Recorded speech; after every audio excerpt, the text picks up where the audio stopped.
जाए उसी दिन भगवान की प्रस्तुत किया जाए।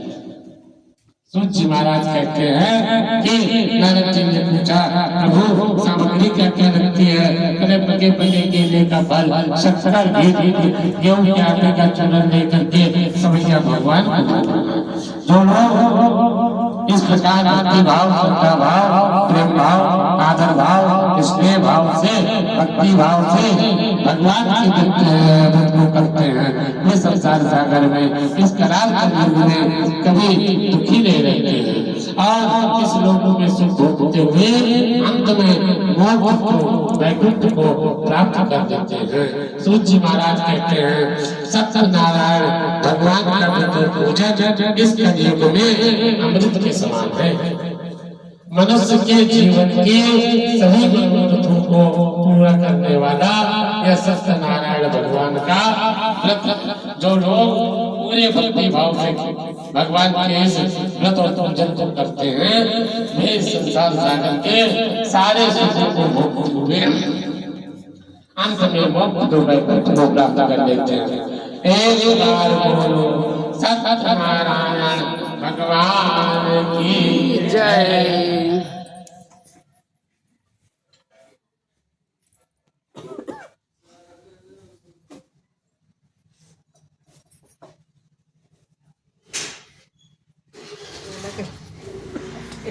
आपके व्रत और पूजन में लगा देंगे।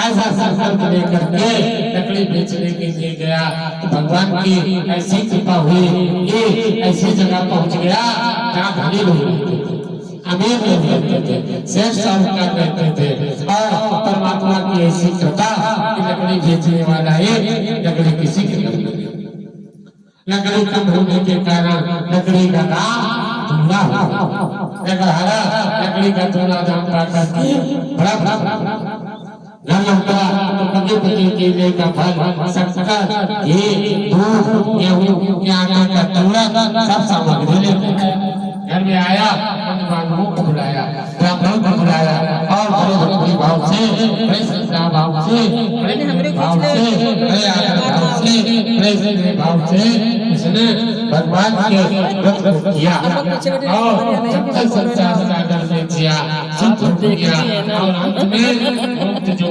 वैकुंठ को प्राप्त कर दिया। सत्यनारायण भगवान की जय।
लाते हुए वहां पर देखा नदी के किनारे मेला लगा, यहाँ व्यापार करेंगे, बड़ा लाभ होगा, बड़ा फायदा होगा, ऐसा विचार करके दुकान खोल दी। दो चार ग्राहक भी आ गया, लेकिन जब थोड़ी देर में पता लगवाया लोगों से पता चला राजा भगवान भक्त को कर रहा तो बढ़िया का स्वभाव सोचने लगा कोई ऐसा चंदा उंदा ना देना पड़े, 2 रुपया कमाए 10 रुपया चंदा मिल जाए तो दुकान बंद कर हाथ धोला राजा के सामने गया, खड़ा हो गया, पूछने लगा राजा आप किसका भोजन कर रहे हैं, क्या कर रहे हैं? तो राजा ने कहा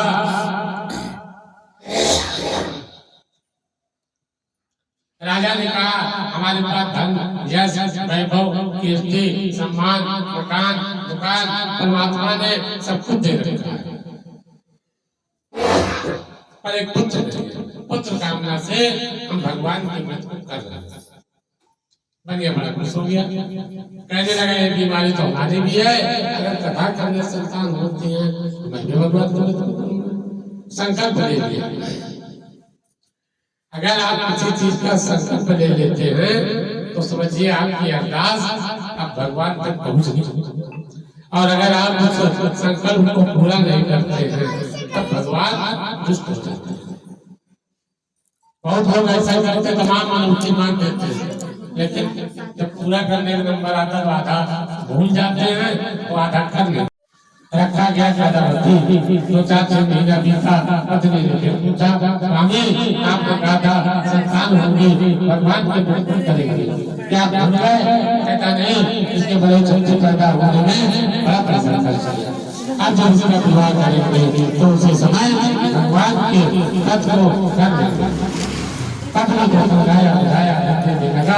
अब कला कला बढ़ती बढ़ती ऐसा बढ़ने लगी जैसे शुक्ल पक्ष का चंद्रमा बढ़ता है, और देखते देखते अपने पिता के घर में सयानी शादी हो गई।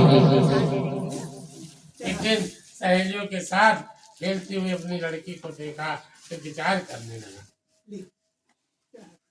मेरी लड़की सयानी हो गई, शादी योग्य हो गई है, इसके लिए सुंदर योग बालक की तलाश करनी चाहिए। ऐसा विचार करके घर में आया, दूधों को बुलाया, मेरी लड़की के लिए सुंदर योग्य बालक की तलाश करने लगा। दूध लोग कांचन में गए, सुंदर बड़ी और डंडी का स्वभाव, धनिया का स्वभाव में डाला जाता है कि कहीं ऐसा ना हो कि दंडी स्वामी कुछ मांग ले, इतना हमने धन दिया तो झूठ बोल दिया। स्वामी जी जंगल जा रहे, शहर जा रहे, छोला का पत्ता आंवला हरा भरा, कुछ ये बताइए। भगवान ने कहा तो झूठ बोल रहा है। भगवान कहते हैं माला माना जन सो मोहि पावा, मोहि कपट चल क्षेत्र नभावा। भगवान कहते हमको पेड़ा बर्फी रसगुल्ला नहीं चाहिए, भगवान को क्या चाहिए? आपका निर्मल मन। अगर आप निर्मल मन से भगवान की शरणागत हो जाएं तो ऐसा कोई कार्य नहीं है जो आपका पूर्ण ना हो। लेकिन हमारे अंदर जहाँ अभिमान का कीड़ा घुसा वहीं से सब गड़बड़ शुरू, क्योंकि अभिमान वो कीड़ा है कि लग जाए तो खून का काम करता है और आपको आकाश से जाके पाताल में धकेल देता है। अभिमान करना है तो इस बात का करो कि हम भगवान के हैं और भगवान हमारे हैं, क्योंकि काया और माया ये आने जाते हैं, ये रहने नहीं। ये शरीर ऐसा है कि आज बड़ा सुंदर है, लेकिन एक न एक दिन ढलेगा। चाहे मकान कितना अच्छा बनवा, लेकिन एक न एक दिन गिरेगा जरूर। और पैसा कितना भी कमा लो, लेकिन एक दिन खत्म जरूर होगा। इसलिए लेकिन राम नाम का अमृत अगर आप पी रहे हैं तो ये घटता नहीं है, ये बढ़ता जाता है। सुन जी महाराज कहते हैं बनिया ने झूठ बोल दिया, स्वामी भगवान ने कहा तुम्हारी बात बिल्कुल सही हो जाए, जो तुम कह रहे हो सही हो जाए। भगवान चले गए। अब बनिया ने अपनी वजह से निवृत्त हुआ, क्या देख रहा है दोनों का 3-4 लोगों के चलाने से नहीं चलने थे, अपने हाथ जब तो नहीं चली जा रही। सोचने लगा बात क्या है, नजदीक गया, थोड़ी देर देखा जहाँ झूली लगी थी वहाँ झूला के पत्थरों के और सागर पार करा लिया।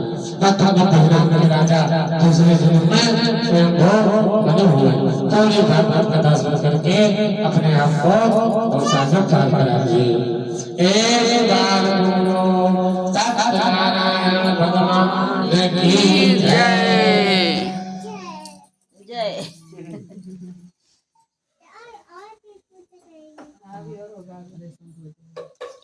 हो गई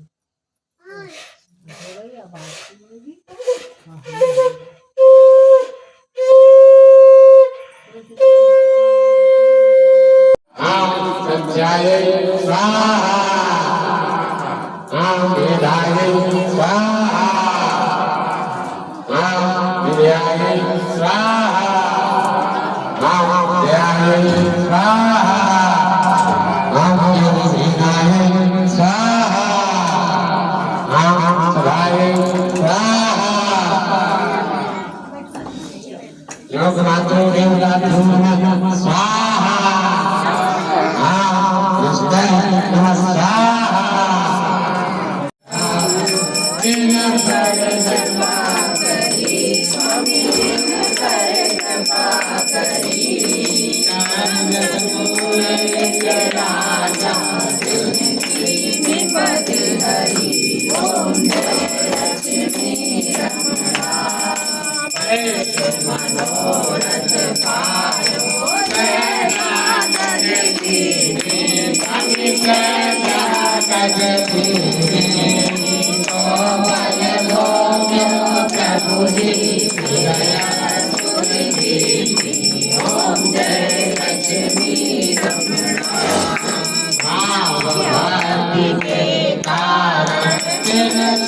Yo